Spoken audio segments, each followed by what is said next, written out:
What's up, everybody? It's your homeboy, Omar S. Once again. Iowa is sending National Guard troops to defend meat plants from the COVID-19 virus. This was from Thomas Massey. I follow him on Twitter. If you don't got a Twitter, that's all good. Google his name, subject that to a DuckDuckGo search or Alta Vista, Brave, whatever you use on your Samsung or your iPhone or whatever you got. Check him out. He's smart. He's a smart dude. He's the one true patriot that voted no on the stimulus, and you might be sitting there like, well, he voted against the $1,200.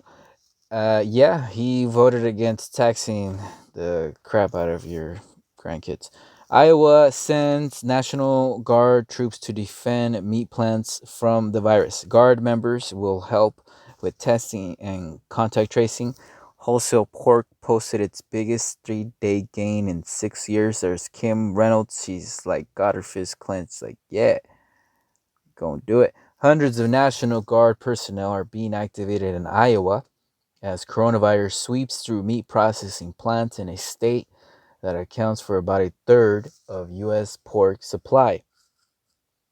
Iowa Governor Kim Reynolds said 250 National Guard members have been moved to full-time federal duty status and could help with testing and contact tracing for workers at plants operated by Tyson Foods Incorporated, a national beef packing company. Activating Guard soldiers is the latest attempt to contain the disease, which has forced a growing number of slaughterhouses and meat processing plants to slow or halt operations. The disruptions are stoking concerns for eventual fresh meat shortages in grocery stores as well, leaving some farmers without a market for their animals. That's pushing down prices for hogs and cattle while making meat more expensive. Wholesale pork posted its biggest 3-day gain in 6 years. At some point, we're going to have to be talking about euthanizing hogs, and we're not that far from it.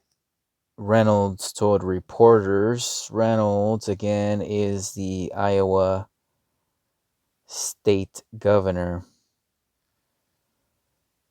That would be devastating, she said, not only for the food supply, but for the cost of food going forward.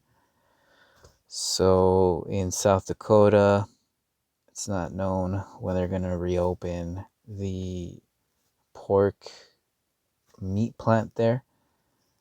In Colorado, the beef, they'll be opening it up this week. I suppose this is the daily capacity, maybe in pounds of meat that they process.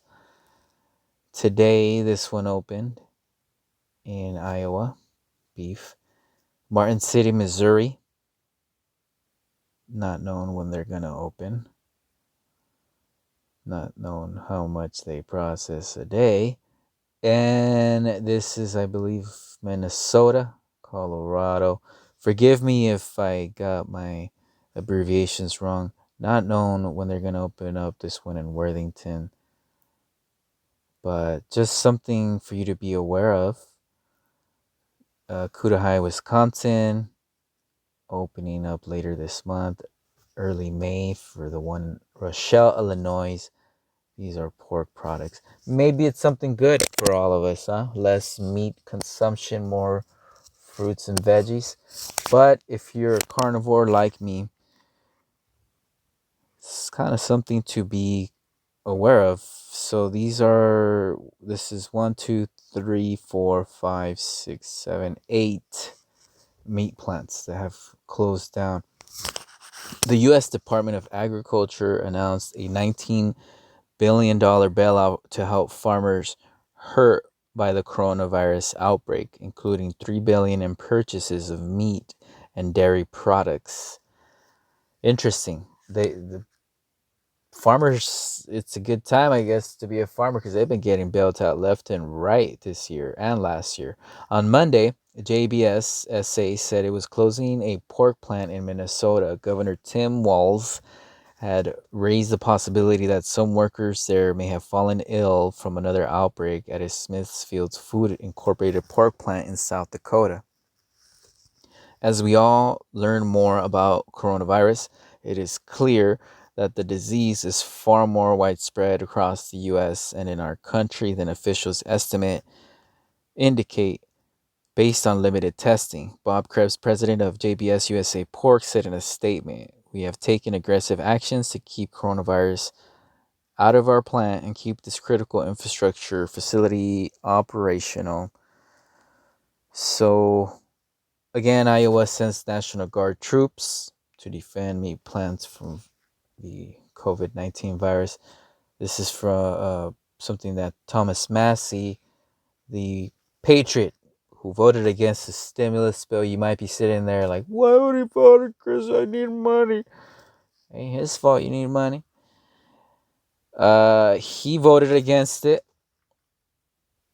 Voted against taxing 2,200 generations of kids after us, maybe, because that was 8 trillion that was passed in that last stimulus package.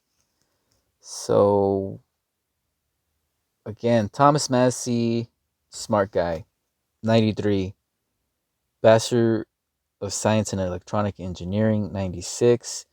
He got his master's in science and mechanical engineering.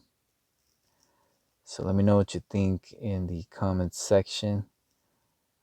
I thank you for checking this out. Thank you for tuning in, and I'll catch you on the next one. Hope you have a good rest of the day.